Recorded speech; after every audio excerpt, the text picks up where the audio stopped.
When the child was a child, it walked with its arms swinging, wanted the brook to be a river, the river to be a torrent, and this puddle to be the sea.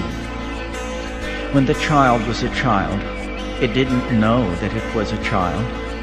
Everything was soulful, and all souls were one. When the child was a child, it had no opinion about anything, had no habits.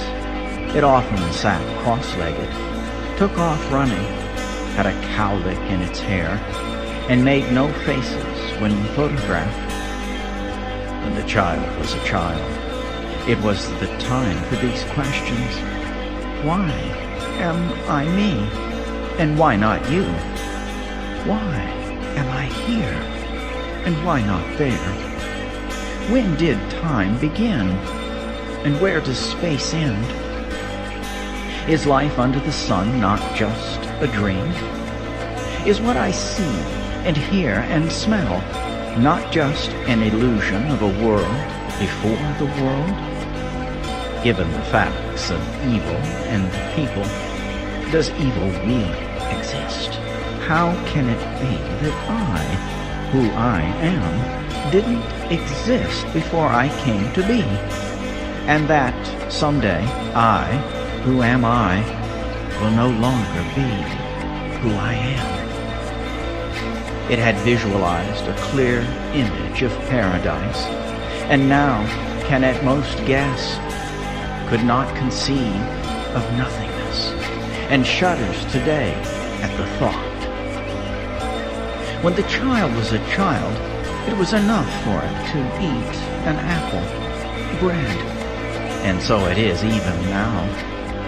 When the child was a child, berries filled its hand as only berries do, and do even now. Fresh walnuts made its tongue raw, and do even now. It had on every mountaintop the longing for a higher mountain yet, and in every city the longing for an even greater city. And that is still so. It reached for cherries in topmost branches of trees with an elation it still has today, has a shyness in front of strangers, and has that even now. It awaited the first snow, and waits that way even now. When the child was a child, it threw a stick like a lance against a tree, and it quivers there still today.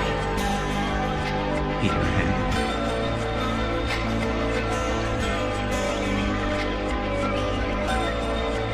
Theory and practice. In theory, there is no difference between theory and practice. In practice, there is.